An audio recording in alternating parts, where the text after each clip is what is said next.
किसी ने पूछा है मन क्या है और इसे कैसे समाप्त किया जा सकता है। क्या आपने कभी अपने अंदर झांकने की कोशिश की है कि आप कौन हैं? अगर की होगी तो आप देख पाएंगे आपका मन कुछ अलग नहीं है, आप ही मन हैं। आपका जो बाहरी व्यक्तित्व लोगों को दिखाई देता है वह आपका मन ही है। आपका चेहरा आपके मन का ही प्रतिबिंब है। लेकिन अगर मन ना रहे तब क्या आपका चेहरा बदल जाएगा? नहीं, लेकिन आपका पूरा व्यक्तित्व बदल जाएगा। तब आप मन नहीं रहेंगे, आप ही हो जाएंगे, जो आप हैं, जो आप स्वयं हैं। लेकिन आप स्वयं क्या हैं? क्या आप जानते हैं? जरा अपने अंदर अपने आप को टटोलें और देखें आप क्या हैं। क्या आप रुपए पैसे हैं? क्या आप करुणा हैं? क्या आप क्रोध हैं? क्या आप मित्र हैं? क्या आप किसी के शत्रु हैं? क्या आप किसी के पति हैं? क्या आप किसी की पत्नी हैं? क्या आप किसी के पुत्र हैं? क्या आप ईर्ष्या हैं? क्या आप प्रेमी हैं? क्या आप लालची हैं? क्या आप ईमानदार हैं? और क्या आप बेईमान हैं? आखिर आपका अस्तित्व क्या है? क्या आप इन सब चीज़ों से मिलकर बने हैं? और जब यह सब चीज़ें नहीं होंगी तब आप क्या होंगे? इनमें से आप क्या हैं? ध्यान से देखोगे तो पता चलेगा कि यह सब तो आपके अंदर है। आप अच्छे भी हैं, आप बुरे भी हैं। जब आप अच्छा कार्य करना चाहते हैं तब भी 1000 बार सोचते हैं। क्या वास्तव में आप सोचते हैं? ध्यान से देखोगे तो पता चलेगा कि जब आप कुछ अच्छा करना चाहते हैं तब आपके अंदर से एक आवाज़ आती है कि रहने देना, और लोग भी तो हैं जो इसकी मदद कर सकते हैं। तो फिर कभी किसी और दिन किसी और की मदद कर देना।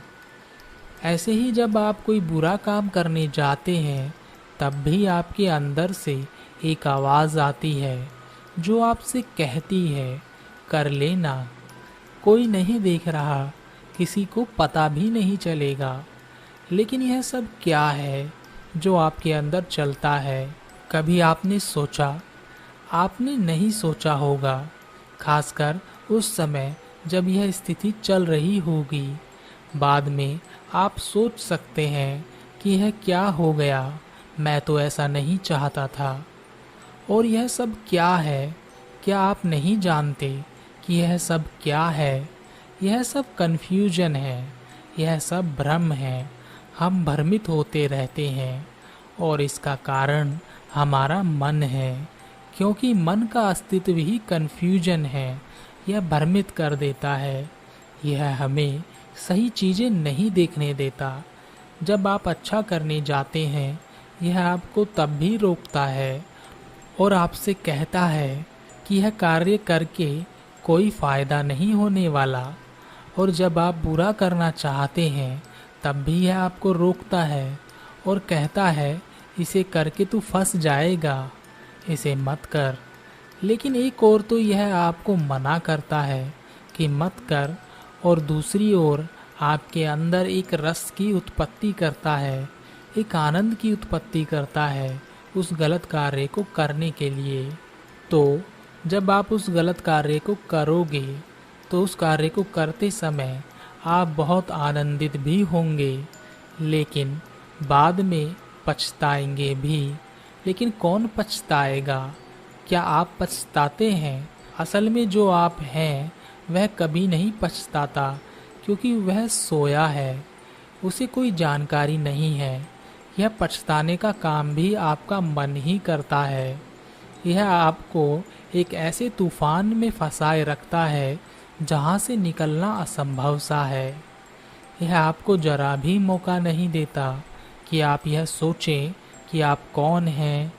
जब आप पहली बार यह सोचेंगे कि आप कौन हैं, तब भी आप नहीं सोचते, यह आपका मन ही सोचता है कि आप कौन हैं। यह आपको एक भ्रम में रखना चाहता है कि आपको लगे कि आप किसी यात्रा पर निकले हैं, जिस पर चलकर आप एक दिन अपने आप को जान पाएंगे। इस दुनिया में आप 3 तरह के लोगों को देखेंगे। पहले वह लोग हैं जो इस दुनिया में जन्म लेते हैं, चीखते चिल्लाते रहते हैं, रोते हैं, दुख और सुख दोनों का अनुभव करते हुए पूरा जीवन निकाल देते हैं। सुख की चाह में ईश्वर को खोजते हैं, खुद की खोज कभी नहीं करते और एक दिन मर जाते हैं। दूसरी तरह के लोग वह होते हैं जो जन्म लेते हैं, चीखते चिल्लाते हैं, सुख और दुख का भी अनुभव करते हैं, लेकिन बीच बीच में एक सवाल पूछ लेते हैं, यह क्या हो रहा है, ऐसा क्यों है, मैं कौन हूँ, मैं क्या हूँ। इनमें से कुछ लोग किसी यात्रा पर निकल जाते हैं, अपने आप को जानने की यात्रा। मन कुछ ऐसा है कि वह इस यात्रा में भी उन्हें फंसा लेता है और वह भी ऐसे ही चले जाते हैं। तीसरी तरह के लोग वह होते हैं जिनमें देखने की दृष्टि होती है। उनके पास कोई दुख आता है तो वह उसे देखते हैं, उनके पास कोई सुख आता है तो वे उसे भी देखते हैं। मन उन्हें भी भ्रमित करता है, लेकिन वह मन को भी देखते हैं। और ऐसा इसलिए होता है क्योंकि इस तरह के लोग अपने अंदर संकल्प शक्ति को बढ़ा लेते हैं। संकल्प से एक ऐसी ऊर्जा उत्पन्न होती है जो हमें मन के माया जाल से बाहर आने के लिए मदद करती है। आप ध्यान करते हैं, किताबें पढ़ते हैं, किसी को सुनते हैं, आप चाहते हैं कि आप जानें कि आप कौन हैं, आप क्या हैं। आप कौन हैं, यह प्रश्न आपको दूर ले जाता है। आपको लगेगा कि आप बहुत गहराई में कहीं पर हैं और आपको अपने आप को ढूंढना है। आप क्या हैं, यह प्रश्न अगर आप अपने आप से पूछेंगे तो ऐसे लोगों को जो दृष्टा की दृष्टि रखते हैं, यानी जो देखने की क्षमता रखते हैं, जो अपने हर कृत्य को करते समय देख पाते हैं, उन्हें तुरंत ही अपने भीतर की ओर ले जाएगा। और जैसे ही आप अपने आप से पूछेंगे मैं क्या हूँ, तब आपको कोई उत्तर नहीं मिलेगा, लेकिन मन आपको उत्तर की पेशकश करेगा, आपको बताएगा आप क्या हैं। लेकिन अगर आप मन को भी देख पाएंगे तब आप एक खालीपन देखेंगे।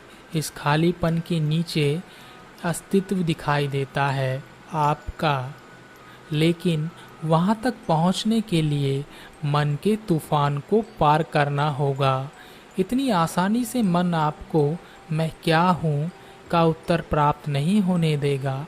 वह ऐसा भ्रम बनाएगा कि आपको लगेगा कि आपको उत्तर मिल रहा है, लेकिन मिलेगा नहीं। तब उत्तर आपको कैसे मिल सकता है? अगर आप अपने भीतर संकल्प शक्ति को एकत्रित कर रहे हैं, तब आप मन की माया जाल को काट सकते हैं, उसके तूफान से निकल सकते हैं। सवाल है कि मन क्या है? मन आदेशों का एक समूह है। आदेश यानी कमांड्स का समूह, और यह आदेश हमने कोई अपने इस जन्म में नहीं कमाए हैं। इन कमांड्स को हम कमाते आ रहे हैं। आज के मनुष्य का मन बहुत ही जटिल है। पुराने मनुष्य का मन भी जटिल था, लेकिन उतना नहीं जितना आज है। और इसमें जटिलता क्या है? आज आपके पास मोबाइल फ़ोन है जो आपके अंदर के आदेशों को संचालित करता है। इसी कारण आपको आपके माता पिता, भाई बहन, मित्र, यहाँ तक कि रास्ते भी दिखाई नहीं देते। आप कहाँ खोए रहते हैं? आप अपने मन में ही खोए रहते हैं। और उसका कारण है कि आपके पास आपको आदेशित करने के लिए मोबाइल फ़ोन है। पुराने समय में जब मोबाइल फ़ोन नहीं थे, तब मनुष्य के पास थोड़ा समय था यह सोचने के लिए कि उसके पास मित्र हैं, रिश्तेदार हैं, माता पिता हैं, सुंदर प्रकृति है देखने के लिए, तब थोड़ा देख पाता था, लेकिन आज नहीं देख पाता। मैं बस इतना कहने की कोशिश कर रहा हूँ, जिसे आप मन कहते हैं, उसका कोई अपना अस्तित्व नहीं है।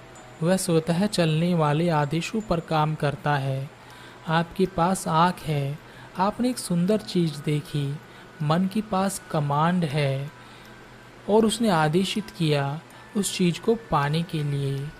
अब वह आपको नए नए तरीके बताएगा कि आप कैसे उस चीज़ को पा सकते हैं।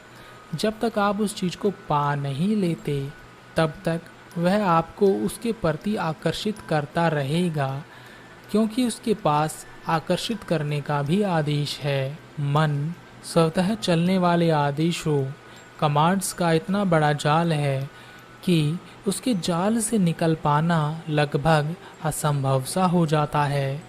आप जरा सोचिए, आप एक बात करते हैं, उस बात को करते करते आप कहाँ से कहाँ पहुँच जाते हैं, आपको पता भी नहीं चलता।